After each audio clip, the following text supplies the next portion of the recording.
செங்கல்பட்டு மாவட்டத்தில் போதைப்பொருள் ஒழிப்பு குறித்து விழிப்புணர்வை ஏற்படுத்தும் வகையில் நடைபெற்ற மாரத்தான் போட்டியை மனிதவள மேலாண்மைத்துறை அமைச்சர் சரத்குமார் கொடியசைத்து தொடங்கி வைத்தார்.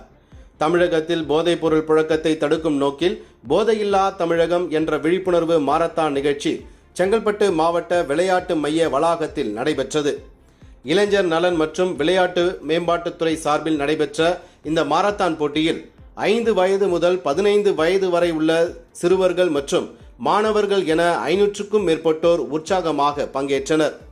நிகழ்ச்சியில் கலந்து கொண்டு பேசிய மனிதவள மேலாண்மைத்துறை அமைச்சர் சரத்குமார், போதை பழக்கத்திற்கு அடிமையானவர்களை மீட்டு அவர்களின் தனித்திறமைகளை வெளிக்கொண்டு வந்து போதையில்லா தமிழகத்தை உருவாக்க அனைவரும் ஒன்றிணைந்து செயல்பட வேண்டும் என்று வலியுறுத்தினார். இதனைத் தொடர்ந்து போதை ஒழிப்பு உறுதிமொழி ஏற்கப்பட்டு அமைச்சர் சரத்குமார் கொடியசைத்து மாரத்தான் போட்டியை தொடங்கி வைத்தார். பின்னர் போட்டியில் பங்கேற்ற அனைவருக்கும் சான்றிதழ்களை வழங்கி பாராட்டினார்.